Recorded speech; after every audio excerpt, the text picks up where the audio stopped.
time to finish out this build with these trims that I 3D printed. All these trims that need to be post-processed. Obviously has a lot of work to do. I've been trying to go with this hexagon style. I'm gonna have to cut these out because they didn't come out correct in the right hexagon pattern. As you can see, they're off. So I'll be cutting those out and putting another mesh in there. Pretty much this is how I'm gonna style it. I have the sign that goes in here that's really cheap. That's gonna be it. Pretty epic.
Alright.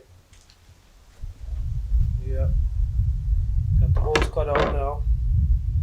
Breathe a little better. Grill.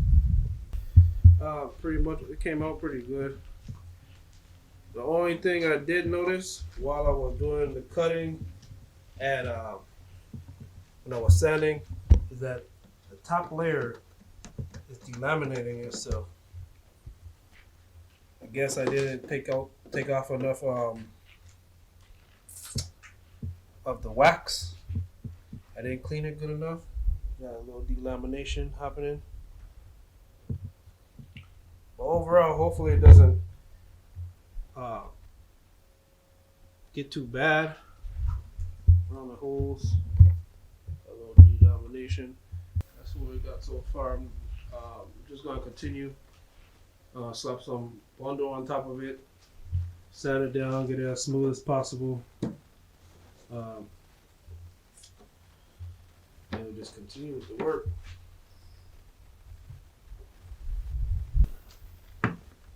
Well, Bennett should have no problems breathing now. Those will be bolted in. Thinking if I'm going to epoxy this and make it a permanent piece of the hood or some kind of way to hold it. I think I might just go ahead and epoxy it in. We'll see how it goes. Or I might just make some tabs. Yep.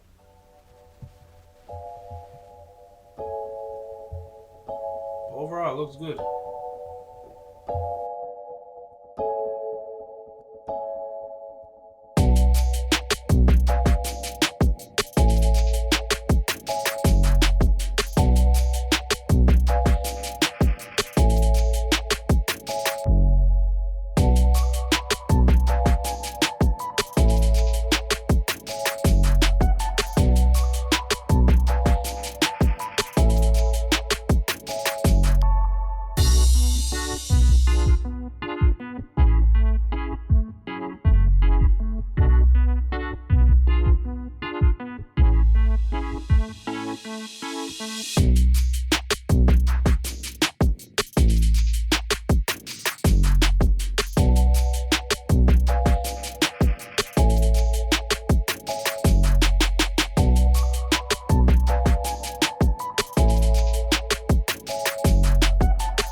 Thank